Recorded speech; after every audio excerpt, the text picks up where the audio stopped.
So ladies and gentlemen, hello. My name is Jeri Muoio and I'm your mayor. And we were told to be here, thank you. We were told to be here at 6 o'clock to begin the debate. My opponent's not here, and it's just an example of how she's always late and doesn't show up. So we will wait patiently and see if she actually shows up, or we'll start the debate without her. Can we ask questions? Yeah. How will we ask questions? Can you give us a summary of your state of the city address? Why don't you debate an empty chair? Wasn't it Charlton Heston who did that? He talked to an empty chair or something like that? So how many of you love living in West Palm Beach? Yeah, it's a great place to live. We love it here. It's great to be here.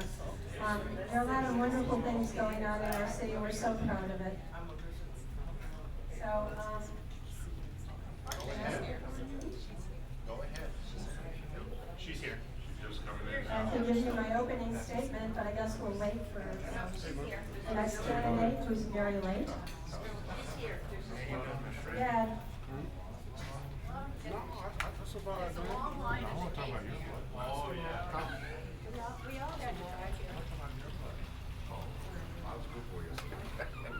Hi. Sorry I'm late. Easy, dude.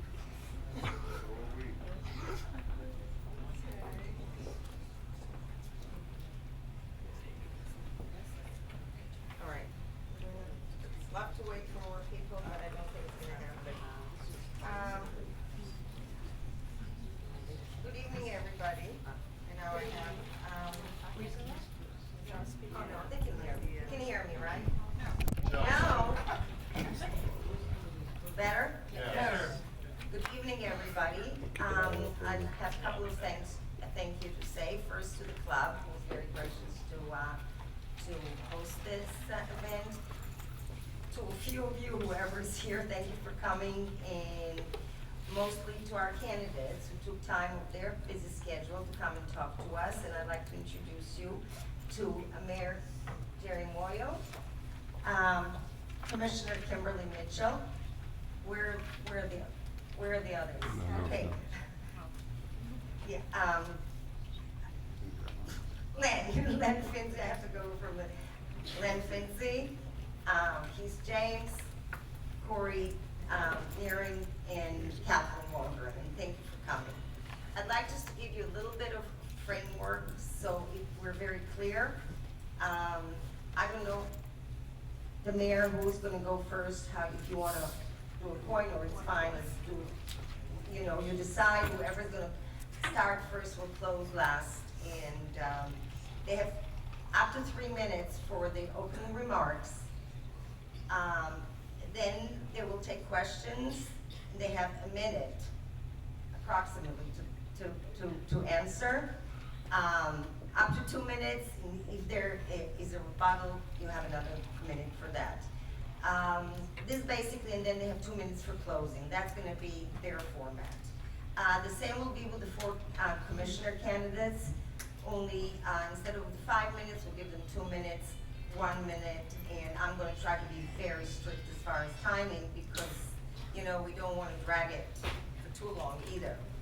Now for the public, I'm really very happy to see you all here, but I would like just to give you a few suggestions and ask you to work with me here because I'm not a good police officer. Please limit your question to 1 question at a time. Do not go into question after question after question. 1 minute to ask a question, and that's it. And wait for your answer. If you have another question, maybe at the end if we have time. And the question should not be longer than 1 minute. I also would like you to listen so you don't repeat the question again because most questions probably are going to be pretty similar. I would also like to urge you, I know most of us are here because of concern that we have for our neighborhood. However, we have, and some of you might have, citywide concerns that affect our life every day. So please, feel free to ask on any subject. I would appreciate it. There's going to be no boos, no cheering, no any noise of any kind. Applause is fine. and you know, the rest you know what to do. So I'm gonna have my smartphone that I just found out today is a stopwatch. And a kid told me, oh, you don't have a stopwatch? Do you have a smartphone? I said, yeah. Well, your smartphone does it. I said, I know, that's probably smarter than I am. And then so, okay, I'm gonna,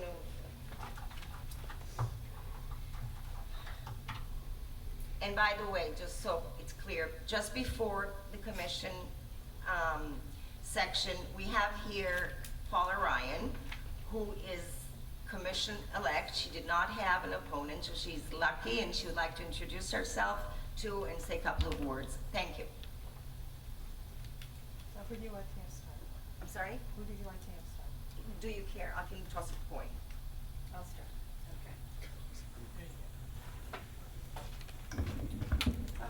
Well, good evening, everyone. How are you today? I'm Jeri Muoio, and I've been your mayor for 4 years, and I'm truly honored to be your mayor for 4 years. And before that, I was your commissioner for 4 years, and it's been a great 8 years serving our city. You know, as I'm here tonight because I believe that you, as residents of West Palm Beach, deserve a mayor with executive leadership experience. You deserve a mayor who gets things done. You deserve a mayor who shows up and shows up on time. You deserve a mayor who can deliver results. So let's talk about results for a minute. The first month I was mayor in 2011, I got visited by New England Development. They're the folks who developed the outlet center. They came and they said, we want to buy the mall and deliver an outlet center. And I said, come on in, and how can we help you? And we worked with them closely for the next 2 years, and 1 year ago on Saturday, they opened our fabulous outlet center mall. It has been a great, great success. 3 million visitors in the first 6 months, and has brought actually increased property values for you who live here in this area. The area's become safer, and there's been additional development around there. Let me tell you one of the other results that I would like to talk about, and that's public safety. Our crime rate has gone down 16% in the last 4 years. And in some of our more high crime areas, it's gone down 38%. How many of you have been here for the last 20 years? 20 years ago, our crime rate was 50% higher than it is today. Our crime rate today is 50% lower than it was 20 years ago. And just recently, we opened our new Fire Station 5 just up the street on Congress that has a state-of-the-art emergency operations center. And today, I want to make sure to tell you that we are going to be having a ribbon cutting. We don't really cut ribbons for fire stations. We let the hose out. And that's going to be on Saturday at 11 o'clock. I hope you'll all be there and enjoy it and celebrate with us at that ribbon cutting. We are also very proud of the economic development that's occurred in our city. In the last 4 years, we've brought 5,000 jobs to our city. That's 5,000 new jobs that weren't here in 2011. For the first time, we have a dedicated person to economic development. We have a director of economic development. And we have reached out to lots of businesses, brought some new businesses into our city, and we'll be bringing more new businesses into our city. I also want to tell you about our budget. For the last couple of years, we have not raised your taxes. We have been responsible stewards. I've been responsible steward of the budget. The other really cool thing is that for the last 2 years, for 2 years in a row now, we are not raising your water rates. So your water rates will remain the same, and that has happened for the second year in a row. We're very excited about that. We have a AA bond rating. And we're proud of that. So our budget is in great shape, and we're one of the only cities in the country to have a 10-year budget plan with a budget forecast. We also have been focusing on several other kinds of plans. We have a strategic plan that we've put together, and in the next couple of weeks, we will be reaching out to the community and we'll be asking you to give us input into our strategic plan. So we're starting a community-wide strategic planning process. We're very excited about that. We also have a drought plan, because when I became mayor in 2011, we faced one of the worst droughts we had seen, and so I never wanted to deal with that again. So we have a drought plan now, and we have implemented several strategies that are bringing more water to our city, so that even if we have a drought like we had in 2011, won't even be a blip on our radar. We'll be able to have the water that we need. We're also in the process of writing a stormwater master plan and a long-term water supply plan. So we are planning our work, we are working our plan. We've got a lot of great things happening in our city. We've been voted #1 for businesses and jobs by Forbes in the state. We beat out Miami, we beat out Fort Lauderdale, we beat out Tampa, #1 for businesses and jobs. We're the second happiest city in the country. Right? That's very good. And Clematis Street was voted one of the top 10 streets in the country by the American Planning Association. It's called a great street. So we're on a roll, and I'm here to say to you, I want to keep the roll moving and ask for your vote on March 10th. Thank you for being here tonight.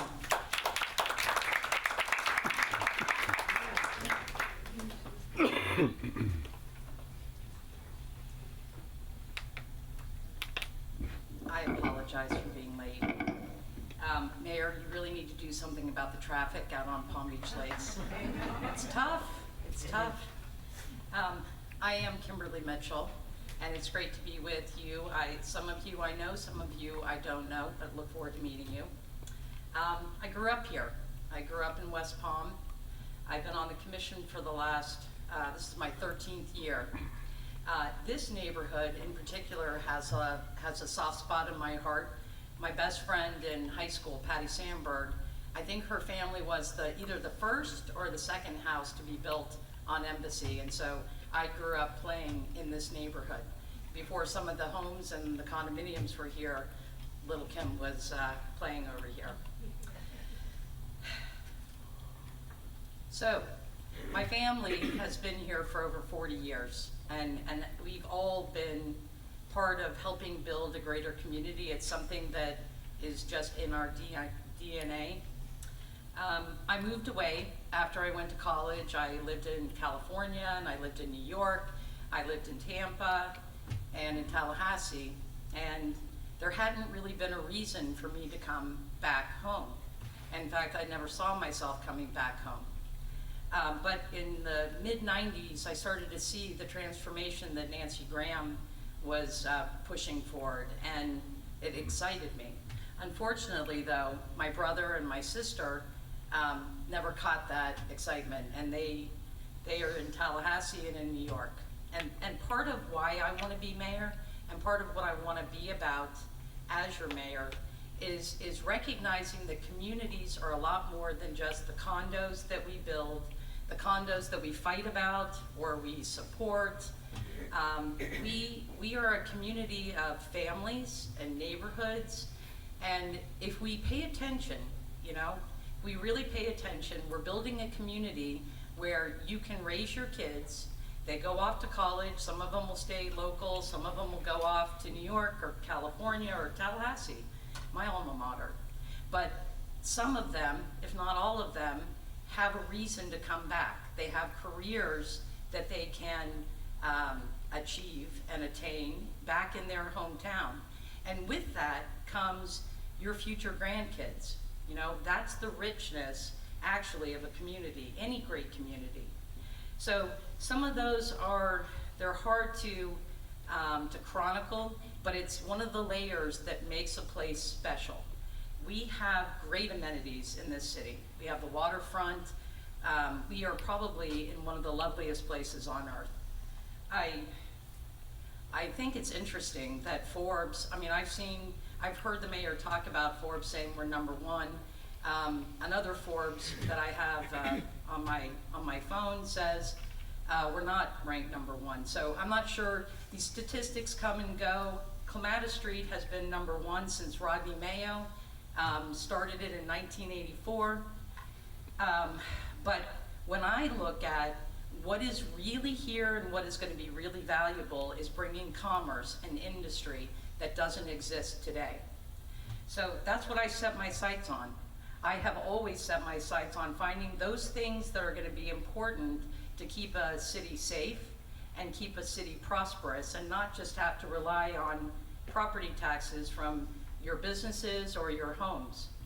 And I'm not happy with the direction that the last 4 years has taken us.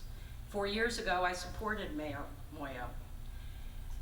And I've worked with 3 mayors. I worked with Joel Daves, he was wonderful. I worked with Lois Frankel, who I fought with most of the time, but last year I got along with her, and I really saw a lot of the talents and learned a lot about what it took to be the mayor she was. I take the good and leave the rest. And so watching the last 4 years of this administration, I'm disappointed. And I know that our city can do better, and I'm stepping forward because not only do I have the experience, having served as a city commissioner for 13 years, I also have a professional life, and that's part of what has always been a challenge for me as a commissioner, to make sure that I could get to my city duties and my investment banking duties.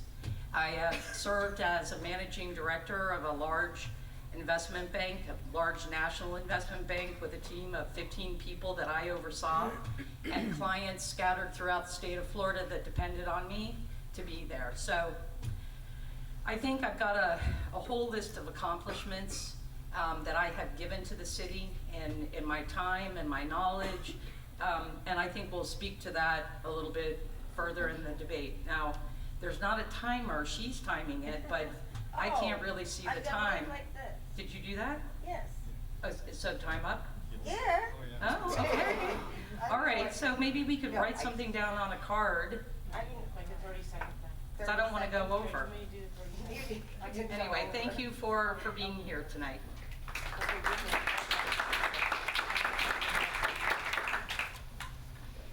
Okay, please raise your hands. Any questions? Go ahead. Let's see, a minute? So I'm gonna go very fast. Because the thing that I wanna ask you about, and the thing that I'll ask the city commissioner candidates about is growth. You talked about job growth and business growth, good.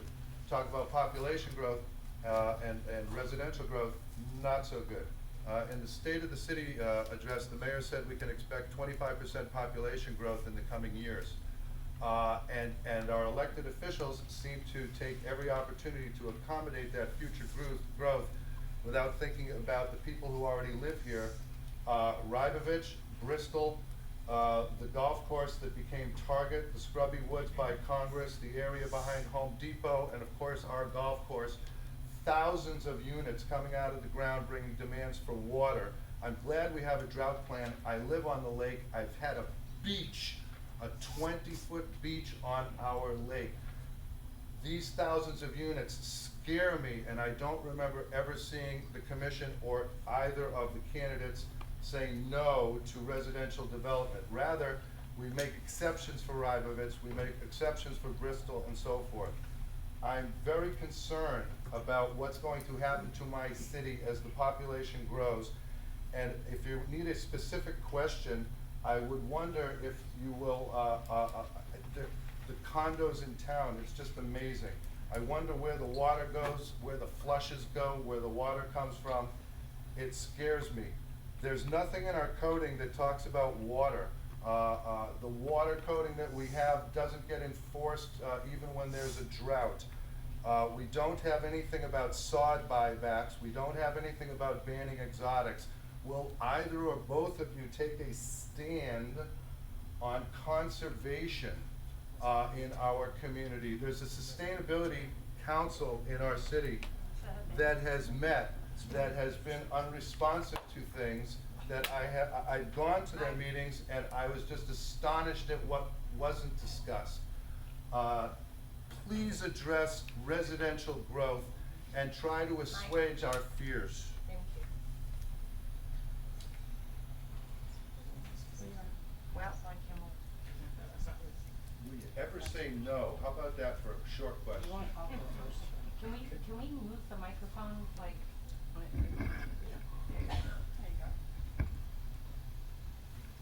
Well, Well, okay, that's a lot of questions, and I'll see if I can get some of them, the important ones in. I have, in all my years on the commission, I have been probably the largest voice antagonistic to overgrowth in the city, and you can ask any developer or land use attorney that has had to work with me trying to get a project through. Bristol is a project that, as far as I'm concerned, should have never seen the light of day. It went to the mayor and administration first before it ever came to the commission. And what was approved by 3 commissioners and opposed by 2, me being one, was a monster. It had no place on that space. Again, if you grow up here and you understand, you know, kind of what the personality is of a city, growth is okay. You know, there's certainty and death and taxes and change, and that's okay. But managing it responsibly takes work. So that means you don't just say yes to whatever comes in your door, and you work with them to bring it back down to what is reasonable. In the Bristol case, they had 3 votes, but I continued to work with them for 3 months to bring it down in scale, open it back up to the public where they were originally walling it off, and I brought in some urban planners, local urban planners, to help me do that. It's unfortunate. I didn't like it, but it ended up being as best as I could get. 30 seconds, okay. I also want to talk about an organization. It's Sustainable Palm Beach County. It's being spearheaded by Karen Marcus. She's phenomenal. And those are the kinds of things that we're going to be looking at, and I expect to take a big leadership role in what kind of development, how we handle the water and the roads for the people that inevitably are going to come. We don't want to say we don't want them to come, but we want to understand exactly how we're going to be able to withstand it so that everybody can live in harmony. Thank you. Well, there's a couple of things I want to say. First of all, Commissioner Mitchell did vote for Bristol project, ultimately. And I am for growth. I'm for smart growth. And I'm for planning for that growth. So as a result, we have a master plan that we're developing for our water and for our stormwater. We have looked out 25 years, and we've looked at every single parcel in this city and determined what could be built on them. Once we were able to do that, we knew what we were talking about in terms of population growth. And as a consequence, we're able to plan. We have taken 3 very clear actions to increase our water supply. Water was going out from the C-17, which is one of our canals. It was going out of the canal and into the, out to Tide. We are redirecting that water and bringing it into our system, so it's no longer going out to Tide. We also had a low intake at Clear Lake, so when the lake went down, we couldn't get as much water out of it. We lowered the intake. And we're also putting wells along the M Canal to get the runoff and the seepage from the M Canal and bringing that back into our system. So that has improved our water supply to the point where, should we have a drought like we did in 2011, we would be fine. We also have a sustainability committee that's very, very active. We are just starting a tree giveaway program, and we hope that you'll come to City Hall and get a tree. We have toilets, low-flow toilets available to you. We have conservation methods for water conservation, and we could go on and on. We have put LED lights throughout all of our, all the street lights in the city of West Palm Beach have LED lights. Saved us electricity, saved us money, because we didn't need as many people to keep them repaired. And we have solar panels in our city, feeding our, Yeah. thank you. Do I get to respond to, 1 or? minute. If you have a rebuttal, 1 minute. Well, I just want to clear up a couple of things. Number one, I think when I was explaining my vote on the Bristol, I voted against it. They had 3 votes for it. They didn't need to come. They had the votes that they needed. but I worked with them over 3 or 4 months to bring it down in scale, change the whole way the pedestal and how it's addressed to the pedestrian. And at that point, I felt compelled, because they did agree to the changes, that I would support it. It would be very hard for me to say, please work with me to fix the things that we are concerned about, and then they do it, and then me turn around and not support it. That would actually take away my ability to ever work when I'm on the losing side to make things better. So that's why I did that. I voted no, and then I voted yes for the compromise. The system that we're talking about as far as water is very complex. I was asked to serve on the Everglades Foundation Water Supply Panel. Okay. I think that actually Mr. Ross's question was a loaded question, and I think there were a lot of parts to it. And if I'm not mistaken, many of you might be interested in a few more details about conservation, about the future, the building downtown, so on and so forth. So if there is no objection, we'll come back and, touch upon a few of his points, which, all right, anybody else? Yes. Yes, the city has a comprehensive land use plan, and constantly we read that the comprehensive land use plan gets thrown out of the window, and deviations are made to it to accommodate builders who want to build beyond the comprehensive land use plan. I don't understand why. Perhaps you can explain. Yeah, I'd be happy to explain it. We do have a comprehensive plan, and that guides our work. However, built into the comprehensive plan is a system where waivers and amendments can be heard and determined by the City Commission. That's right in the plan. It says that waivers can be granted with certain criteria, and if those criteria are met, the Commission can vote to grant those waivers. So there's always a process through the Planning Board and through the Commission to determine that, but as part of the plan, the opportunity to have a waiver is built in. I agree with that. She's absolutely correct. But I think there's another point that I'd like to try to explain to you.